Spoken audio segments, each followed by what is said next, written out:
¿Qué tal? Buenos días, te saluda el doctor Rafael Martínez. Hoy vamos a hablar sobre un tema de cómo funciona el cerebro. Vamos a hablar sobre las partes del cerebro y cómo esto de aquí impacta en el funcionamiento de nuestro día a día. Entonces, vamos a hablar un poco sobre evolución del cerebro, cómo las diferentes áreas de nuestro cerebro han ido evolucionando. O sea, hemos escuchado del cerebro reptil, hemos escuchado del sistema límbico y la neocorteza cerebral.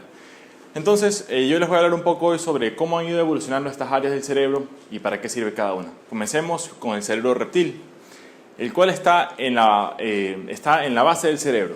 ¿Y por qué se llama cerebro reptil? Porque básicamente nosotros compartimos muchas estructuras en nuestro cerebro, tienen el mismo funcionamiento y la misma anatomía que un reptil. Básicamente me refiero a aquellas estructuras llamadas todo lo que está del mesencéfalo hacia abajo, o sea, el tallo encefálico y la médula espinal. Si nosotros tomamos un reptil y hacemos un corte anatómico, vamos a ver que las estructuras son ligeramente distintas. Sin embargo, principalmente tienen características similares a nivel microscópico, por ejemplo, con los neurotransmisores que utilizan, y a nivel macroscópico con las estructuras, por ejemplo, el hipotálamo, el tallo encefálico. Estas son áreas que controlan funciones vitales para la supervivencia de un organismo. Por ejemplo, que esté latiendo el corazón, también que estén los vasos sanguíneos en una presión arterial correcta. También, por ejemplo, que las hormonas se estén secretando, que el organismo esté respirando. Todo esto lo está controlando el cerebro reptil. Son funciones autónomas, el sistema nervioso autónomo. Entonces, en un reptil, si nosotros vemos el funcionamiento, es igual que en un ser humano. ¿Qué cosas no tiene el reptil? La iguana, las lagartijas, las ranas. Las ranas son anfibios realmente, anfibios. Igual los anfibios también tienen ciertas características, o sea, vamos a hablar un poco sobre la evolución en sí, el árbol genealógico de todos estos organismos. Pero en general, estos organismos tienen bulbos raquídeos y tienen hipotálamo y tienen médula espinal. Y de esta manera, estas áreas del cerebro tienen un funcionamiento igual que el nuestro. ¿Qué es lo que no tiene una rana? ¿Qué es lo que no tiene también una iguana? ¿Qué es lo que no tienen los reptiles en general y los anfibios? Pues no tienen sentimientos, no tienen emociones, porque las emociones están dadas por lo que se llama el sistema límbico, que son las estructuras que tienen que ver con el enojo, con la alegría, con la satisfacción, con el miedo, por nombrarles algunas de las emociones. Entonces, la naturaleza va construyendo una capa evolutiva sobre la otra. La base de todo esto son los reptiles. Bueno, realmente dependiendo cuán atrás nos querramos ir en la evolución.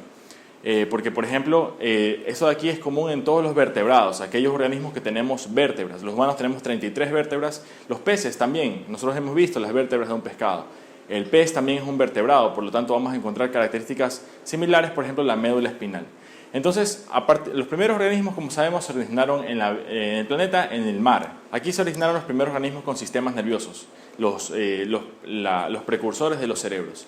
Estos organismos, que eran peces, comenzaron a colonizar cada vez más cerca de las orillas y de esta manera se fueron dando los anfibios, que son aquellos organismos que pueden estar en tierra firme y también pueden estar en el agua.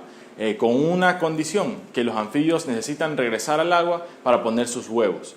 De esta manera siguen atados al mar. Luego de por ejemplo, las ranas. Luego de los anfibios, a partir de los anfibios evolucionaron los reptiles. Los reptiles son aquellos que ya pueden poner sus huevos en tierra firme. De esta manera ellos ya no tienen la necesidad de regresar al mar. Entonces ahí tenemos los reptiles. Los reptiles también son los dinosaurios, por ejemplo, las lagartijas. Y en general vemos que, como decimos, los dinosaurios quiere decir que es algo muy evolutivamente antiguo. Los dinosaurios también tenían este hipotálamo, esta hipófisis, este mesencéfalo y todas estas áreas del cerebro que controlan las funciones vitales para la supervivencia. Por encima del cerebro reptil está el cerebro mamífero. Ya luego cayó el asteroide, como sabemos, acabó con los dinosaurios. Luego esto permitió que haya una oportunidad evolutiva para que los mamíferos vayamos surgiendo.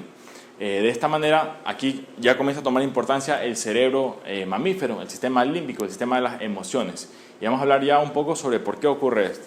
Por ejemplo, el más sencillo de los mamíferos es una ratita, un hámster, ¿verdad? El hámster, o una rata, si quieren, una rata de calle.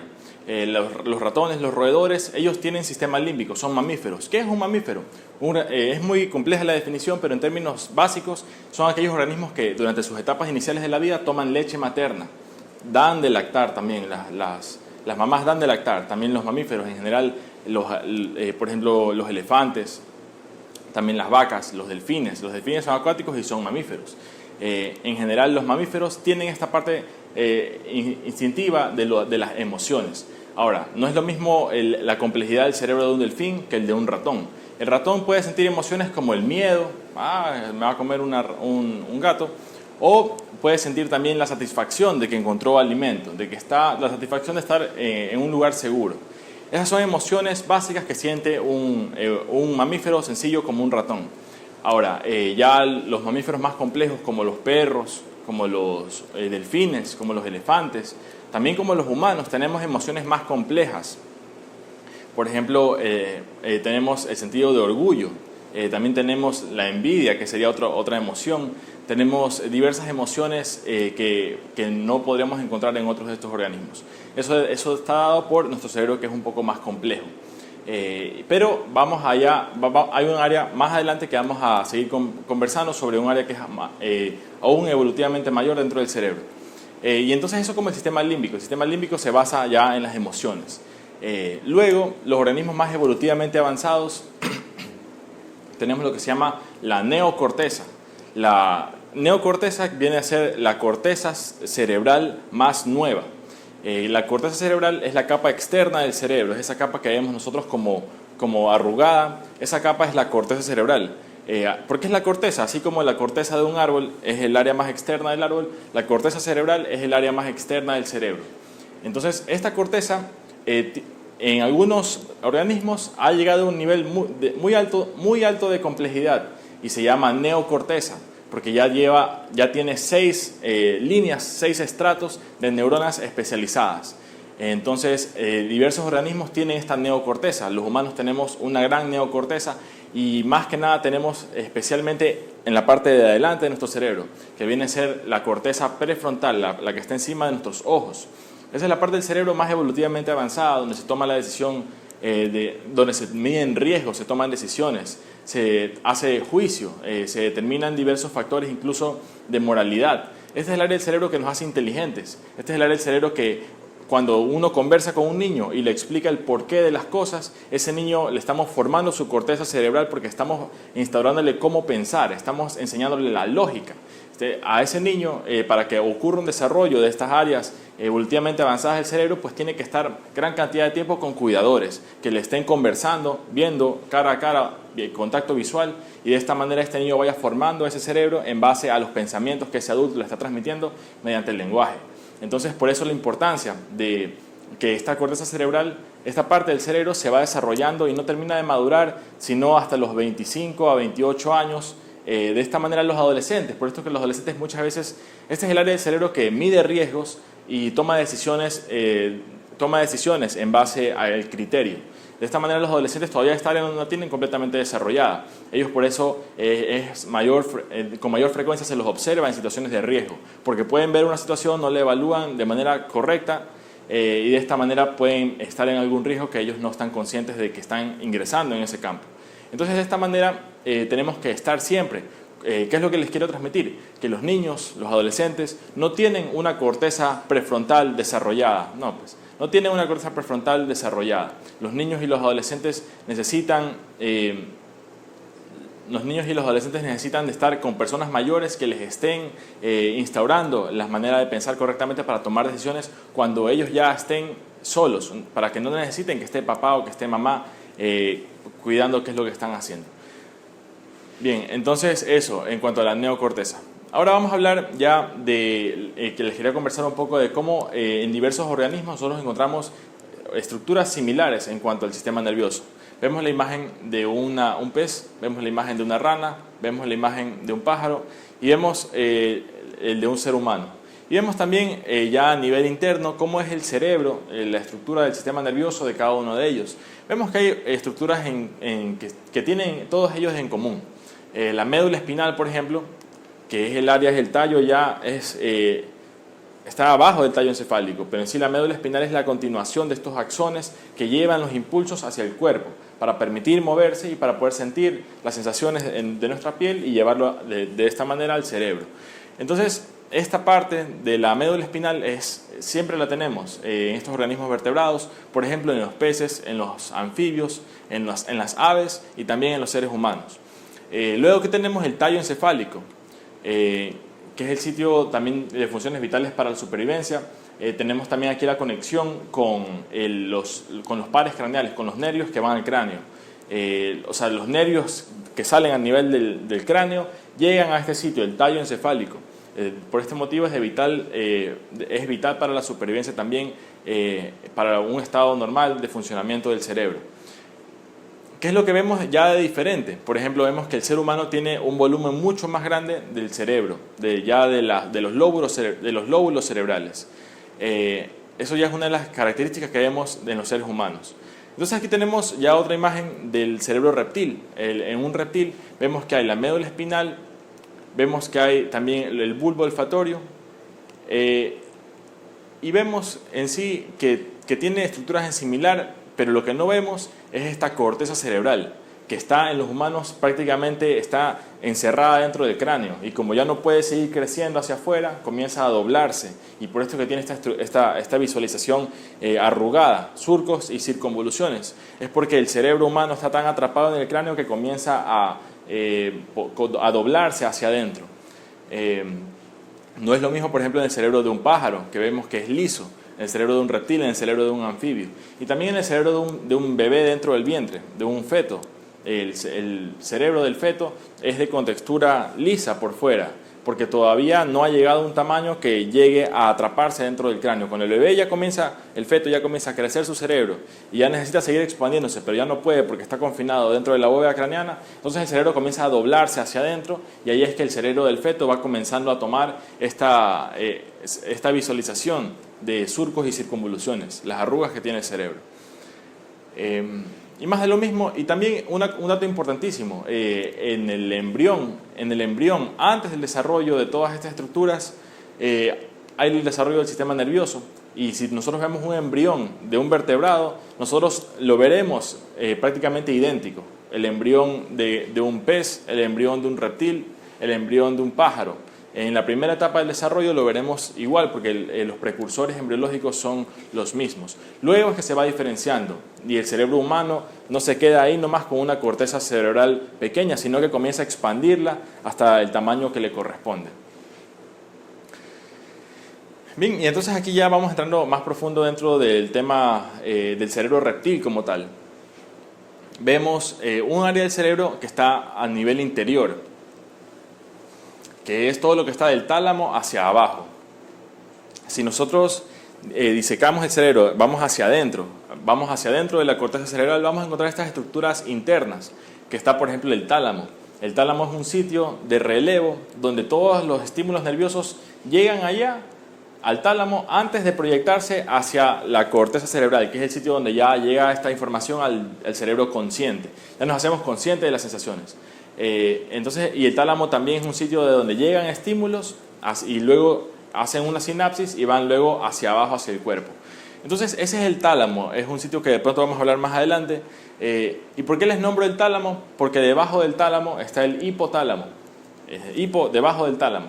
El hipotálamo ya comienza a ser el cerebro reptil. O sea, el cerebro reptil realmente, esta clasificación es algo que nosotros hacemos para organizar las ideas. Pero en realidad en la biología todo está fluido, pues, ¿verdad? Sin embargo, decimos que debajo del tálamo está el hipotálamo. A partir del hipotálamo ya se comienza a denominar cerebro reptil, porque las estructuras comienzan a ser similares en nuestro cerebro que en el cerebro de un reptil. El cerebro del reptil, la lagartija, el cocodrilo, tienen hipotálamo, tienen hipófisis, tienen médula espinal y envían las señales del sistema nervioso hacia el cuerpo.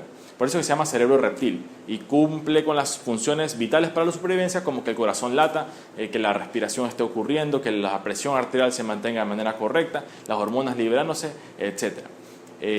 Luego de esto viene ya y encima de esto, en cambio, rodeando estas estructuras del tálamo y rodeando las estructuras que les acabo de mencionar, ya está el cerebro límbico, que son las estructuras que tienen que ver con las emociones, que vienen a ser estas acá, llamado sistema límbico o circuito de Papez, que tiene diversas estructuras. Realmente aún hay debate sobre qué estructuras forman parte del sistema límbico y cuáles no. Sin embargo, les voy a mencionar algunas que son comúnmente aceptadas, que es el hipocampo, por ejemplo, el cual juega un rol fundamental en la memoria a corto plazo. tenemos la amígdala, que todo esto que les estoy diciendo son núcleos cerebrales. Núcleo quiere decir que aquí hay cuerpos de las neuronas. O sea, la neurona hemos visto que tiene el cuerpo de la neurona y luego tiene una prolongación, un axón, que luego ese axón va a comunicarse con otras neuronas. Cuando hablamos de cuerpos neuronales o de materia gris y materia blanca, cuando hablamos de materia gris o de cuerpos neuronales, quiere decir que estamos hablando de que son áreas del cerebro donde se están acumulando. O sea, cuando hablamos de núcleos cerebrales, quiere decir que son áreas del cerebro donde hay aglomerados de cuerpos neuronales. Los núcleos son aglomeraciones de cuerpos neuronales. Por ejemplo, tenemos el núcleo del hipocampo, tenemos el núcleo amigdalino, tenemos diversos de aquí, y en el cerebro hay diversas de estas áreas que se denominan núcleos. Entonces, esas son algunas de las estructuras del sistema límbico que les menciono. Y aquí tenemos un corte microscópico donde observamos el hipocampo de un mono. Este era un rhesus monkey, el hipocampo. Y vemos también importantísimo, en el cerebro, el sistema nervioso, hablamos de materia gris y de materia blanca. Como les mencionaba, materia gris es sitios donde hay acumulación de cuerpos neuronales o de núcleos de las neuronas. Y materia blanca, en cambio, son sitios donde hay acumulación de axones, de las prolongaciones que tienen estas neuronas. Entonces, la corteza cerebral, así como la corteza de un árbol, es el área más externa en sí de esta estructura del cerebro. Entonces, de esta manera, en la corteza cerebral vemos que hay materia gris. Quiere decir que en la corteza cerebral se acumulan núcleos de las neuronas. Y en la corteza de los mamíferos y más aún de los humanos, estos núcleos, estas neuronas tienen una estructura muy característica y compleja, que es de 6 capas, 6 estratos de neuronas. Cuando la corteza cerebral tiene 6 estratos de neuronas, se denomina neocorteza. Y esta neocorteza ya quiere decir que hay mayor nivel de complejidad en la habilidad de ese sistema nervioso. Y en la parte de los humanos, lo que tenemos más desarrollado nosotros en comparación con todos los otros organismos es la corteza prefrontal, el área del cerebro inteligente, el área del cerebro lógica, el área del cerebro que evalúa una situación, mide riesgos y toma decisiones racionales. ¿Qué es lo que pasa? Muchas veces el sistema límbico o el cerebro reptil pueden interferir con este pensamiento lógico, haciéndonos tomar decisiones irracionales o decisiones emocionales también. Por ejemplo, si no hemos comido, estamos con hambre, estamos gruñones, no hemos comido, eso quiere decir que nuestro cerebro reptil va a estar captando estímulos de los niveles de diversas hormonas en nuestra sangre, de diversas moléculas en nuestra sangre, los niveles de glicemia, y nuestro cerebro reptil va a estar captando esto y le va a estar enviando señales a nuestro sistema límbico y luego a nuestro cerebro consciente para decir, estoy con hambre, necesitamos conseguir alimento y eso es prioridad. Y eso va a hacer que nuestra mente se vuelva más reducida, vamos a tomar conductas más egoístas, y ya cuando hay crisis de verdad alimenticias a nivel de poblaciones es que se ven incluso actos de violencia, también saqueos. Ya todo esto es porque es una situación ya de emergencia, cada uno está viendo por su propia supervivencia, porque el cerebro reptil lo que te manda es a sobrevivir. No te manda mucho a estar pensando en la lógica o en la empatía o en la moralidad de lo que estás haciendo, solamente te está pensando en tu supervivencia. Y ya cuando estás hablando del cerebro mamífero, el cerebro mamífero piensa en la supervivencia tuya y la de tu familia, tu ADN, tus seres queridos. Porque el cerebro límbico lo que nos hace es atarnos emocionalmente a otros organismos. El principal apego que hay es el apego mamá-bebé. Mamá-bebé. Y este tiene también un rol fundamental durante la lactancia. Por este motivo es que ese lazo de oxitocina, cuando la mamá da a luz la primera leche materna y en general los primeros días de amamantamiento, son muy importantes para el desarrollo de la emocionalidad también. Esto también se está estudiando. De pronto, esas charlas sí las he hablado. Si pueden ver en YouTube, pueden ver sobre desarrollo neurológico infantil, que ese tema es bien importante. Pero bueno, en general, eso es lo que hace el cerebro mamífero. Te ata emocionalmente a otros organismos mediante las emociones. La corteza cerebral, si nosotros estudiamos cada área tiene sus funciones en particular. Vemos, por ejemplo, que en la parte posterior del cerebro, en la parte de atrás del cerebro, está la corteza visual. La corteza visual es un área donde llegan todos los estímulos que vienen de nuestros ojos. Y de esta manera nosotros estamos captando esta información. Y cada área en las partes laterales del cerebro, en cambio, está la corteza auditiva, donde llegan todos los estímulos sonoros. Y nuestro cerebro lo interpreta de manera consciente. Esto es interesante porque, por ejemplo, esto también depende de qué idiomas nosotros sabemos hablar. Si nosotros escuchamos un idioma del cual no sabemos vamos a escuchar simplemente palabras, sonidos y que nosotros no podemos reconocer. Sin embargo, si ustedes saben español y me están escuchando hablar en este momento, al solamente escucharme hablar, automáticamente su cerebro transforma esos estímulos vibratorios del tímpano en lenguaje. En lenguaje, o sea, si yo digo casa, es imposible no pensar en la idea, en la imagen que tenemos de visual de una casa. Entonces, por eso es que cada sonido está atado los sonidos en sí están atados a la corteza cerebral, porque nuestro cerebro capta esta información de los sonidos y la transmite a otros sitios del cerebro, por ejemplo, qué es lo que nosotros recordamos cuando pensamos en una casa. Ya, entonces nuestro cerebro va buscando en diferentes áreas, en diferentes estructuras, información en cuanto a qué cosas en nuestro pasado nosotros asociamos con esa palabra que estamos escuchando en este momento. Y eso de ahí lo hace en una fracción de segundo, o sea, de ahí la potencia que tiene el cerebro en general. Entonces, eso para hablarles un poco de la corteza cerebral. La corteza cerebral es el área externa del cerebro, así como la corteza de un árbol es el área externa del árbol, la corteza cerebral es el área externa del cerebro. Cuando hablamos de neocorteza es porque tiene 6 estratos de neuronas características que de pronto en otro momento vamos a hablar, y esto le permite grado mayor de complejidad a este sistema nervioso. Y la parte más desarrollada de este sitio, de la corteza prefrontal del cerebro, es la corteza prefrontal en los humanos, que es el área que nos hace tomar decisiones conscientes, decisiones racionales. Y bien, solamente para mostrarles las imágenes de las 6 capas, los estratos de la neocorteza. Aquí están las imágenes originales de quien descubrió, o una de las primeras personas, que Santiago Ramón y Cajal. Y aquí una cuestión que yo también me preguntaba, que si en nuestro cerebro toda la corteza es neocorteza, y realmente de lo que estuve investigando parece que solamente se considera neocorteza si es que hay 6 estratos de neuronas. De esta manera, en nuestro cerebro hay áreas que no son con 6 estratos de neuronas. Esa no se llama corteza, sino alocorteza. Y la alocorteza se subdivide en diferentes estratos, que eso ya a nivel de especialidad, ¿verdad?